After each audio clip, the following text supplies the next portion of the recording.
जय शिव गोरख। प्रिय श्रोताओं, आप सुन रहे स्कंद पुराण और आज आप सुनेंगे स्कंद पुराण का भाग 85 तथा माहेश्वर खंड का भाग 84। पिछले भाग में आपने सुना कि किस प्रकार से भगवान शिव और शक्ति एक दूसरे के अपने हो गए।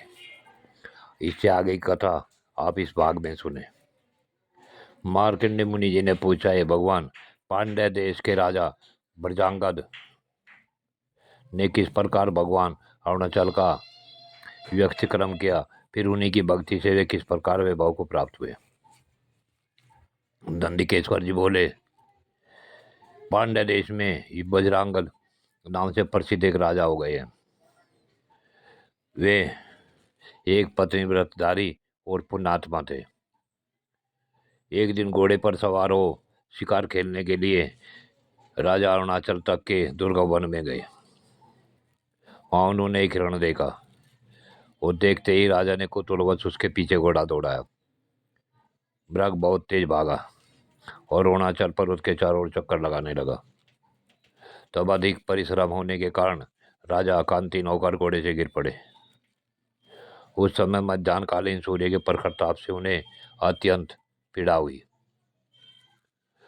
उनके देखते ही देखते घोड़े और मृग ने पशु योनि का शरीर त्याग कर क्षण भर में आकाशारी विद्याधर का रूप धारण कर लिया। दोनों रेशमी धोती और दिव्य वस्त्र पुष्पों की मालाएं धारण करके शोभा पा रहे थे। यह सब देखकर राजा आश्चर्यचकित हो उठा। तब वे दोनों बोले, इसमें चकित होने की आवश्यकता नहीं है। हम दोनों भगवान अरुणाचलेश्वर के प्रभाव से इस उत्तम दशा को प्राप्त हुए हैं। उन दिनों से विनय पूर्वक बोले, आप दोनों कौन है? मेरा यह पराभव किस कारण से हुआ है? अतः आप दोनों कल्याणकारी पुरुष हैं। मुझे मेरी पूछी हुई बातें बतलाइए।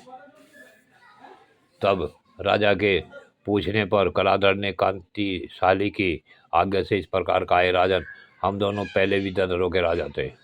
एक दिन मेरुगिरी के पर्वत भाग में दुर्वासा के तपोवन में, जहाँ मन से पहुंचना अत्यंत कठिन था, हम वहां जा पहुंचे। फूल तोड़ने की उस उत्कंठा से हमने उस फुलवाड़ी में घुसकर फूल तोड़े।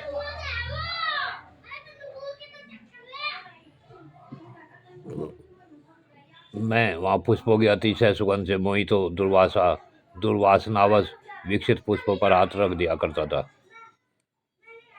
मेरी इस अपराध के कारण वील वृक्ष के नीचे व्याघ्र चर्म के आसन पर बैठे हुए तपोराशि दुर्वासा मुनि आग की भांति जल उठे और वे हमारे समीप आ गए। आग भयानक रोज से दुर्वासा मुनि का शाप प्राप्त होने पर उसी क्षण हम दोनों का गर्व गल गया और हम इस मुनि की शरण में गए तथा प्रार्थना करने लगे, भगवान, आपका यह शाप हम हो गए, अतः बताने कृपा करें कि इसका अंत कैसे कब होगा। राजन, तब हम दोनों को अत्यंत दीन एवं दुखी देखकर मुनि के हृदय में दया का संचार हो आया। करुणा की वर्षा से शीतल स्वभाव होकर बोले, अरे तुम दोनों अब कभी खोटी बुद्धि का आश्रय लेकर ऐसे बर्ताव नहीं करना। अरुणाचल की परिक्रमा करने से तुम्हारे शाप का निवारण होगा। अरुणाचल साक्षात भगवान शिव के स्वरूप हैं।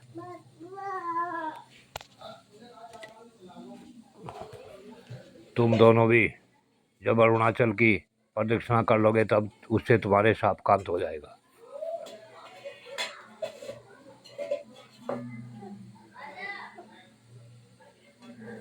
पशु योनि में रहने पर भी पांड्य नरेश व्रजांगद के संबंध से तुम दोनों के द्वारा अरुणाचल की परिक्रमा संपन्न होगी और वह सफल भी हो जाएगी।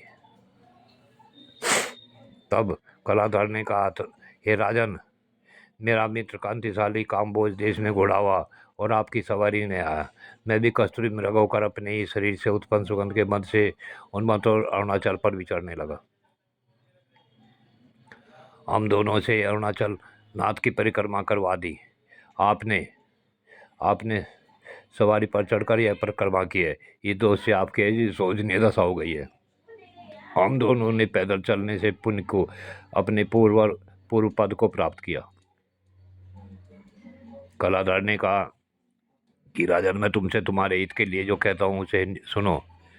संसार की सृष्टि, पालन और संहार करने वाले भगवान महेश्वर के स्वरूप भूत अरुणाचल नाथ करुणा के सागर है।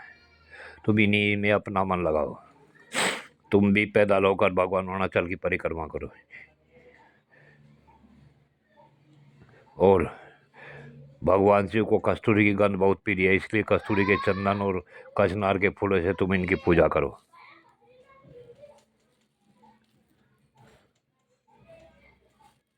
मार्कंडी जी ने पूछा, भगवान पांडा नरेश विरजानंद ने किस प्रकार महादेव जी का पूजन किया और अरुणाचल नाथ ने कैसे उन पर अनुग्रह किया? तब नंदिकेश्वर जी बोले, मुने राजा ब्रजंगद ने अपने नगर को लौटने की इच्छा चाहकर उन्हीं भगवान अरुणाचल नाथ के चरणों में के समीप रहना पसंद किया। कुछ समय बाद रथ, हाथी, घोड़े और पैदल से भरी हुई उनकी विशाल चतुरंगिनी सेना घोड़ों के मार्ग का अनुसरण करती हुई वहां आ पहुंची। पुरोहित, मंत्री, सामंत, सेनापति तथा सूर्यों ने धैर्य सिंधु महाराज वज्रांगद का उस अवस्था में दर्शन किया। तब वहां आई हुई सेना को राजा ने आदरपूर्वक अरुणाचल क्षेत्र के बाहर ही ठहराया और भक्तियुक्त होकर अपने संपूर्ण कोष तथा समृद्धिशाली देशों को भगवान अरुणाचल नाथ की पूजा के लिए संकल्प कर दिया। उन्होंने गौतम जी के आश्रम के निकट अपने लिए एक तपोवन बनाया। पुरोहित के कथनानुसार मंत्री सहित वे भगवान शिव की पूजा में तत्पर हो गए और उसके भेजे हुए धन से भी भगवान अरुणाचल नाथ को ही तृप्त किया।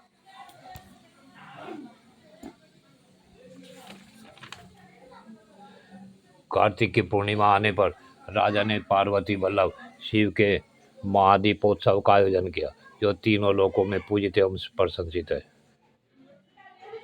राजा ब्रजंगद ने अरुणाचल की प्रदक्षिणा भी की।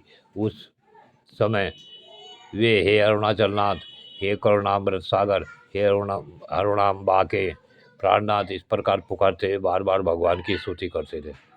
इस प्रकार 3 वर्षों तक निरंतर सेवा करने से संतुष्ट होकर अरुणाचल नाथ ने राजा को प्रत्यक्ष दर्शन दिया। वे हिमालय के समान श्वेत वृषभ के राज की पीठ पर चढ़कर अपने पीछे बैठी पार्वती देवी से सटे हुए थे। इस प्रकार देवादिदेव महादेव को उपस्थित देख महाराज ब्रजांगद को बड़ा हर्ष हुआ। उन्होंने भगवान को प्रणाम किया और बोले, देवेश, मैंने जो मोहवश आपके समीप सवारी पर बैठकर विचरण किया है, उस मेरे एकमात्र अपराध को आप क्षमा करें। तब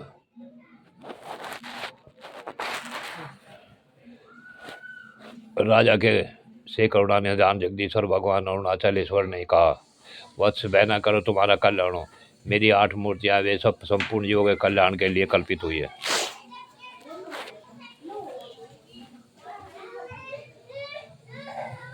तुमने पूर्व काल में तुम इंद्र थे, अहंकारवश तुमने कैलाश शिखर पर बैठे हुए मेरा अपमान किया। तब मैंने उसी समय तुम्हें स्तंभित करके जड़वंत बना दिया।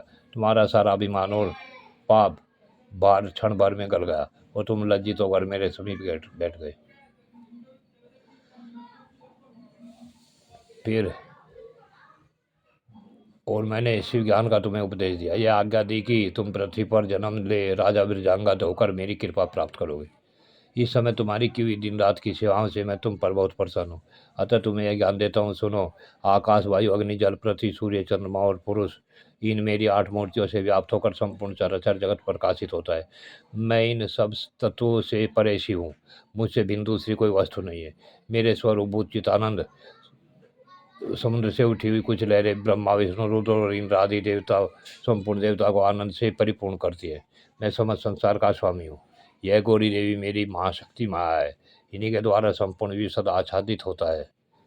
इन महाशक्ति के द्वारा सदा सृष्टि, रक्षा और संहार रूप लीला विलासों से अत्यंत विचित्र रूप से तुम अपने आप को मेरी महिमा से उसी प्रकार अभिन्न देखो जैसे समुद्र की तरंग उससे भिन्न नहीं होती। ऐसी दृष्टि हो जाने पर यह सारी पृथ्वी तुम्हें मेरे ही रूप से सुशोभित दिखाई देगी और उस पर मेरी कृपा के प्रभुत्व प्राप्त करके तुम उत्तम भोगों का सुख से उपभोग करोगे। इसके बाद तुम्हें पुनः इंद्र रूप से दिव्य सुखदायी भोग दीर्घ काल के लिए प्राप्त होंगे। तदंतरियों कहकर भगवान शंकर अंतर्धान होंगे। जय शिव गोरक्ष। प्रिय श्रोता, आज की कथा यहीं पूर्ण होती है। आगे की कथा अगले भाग में।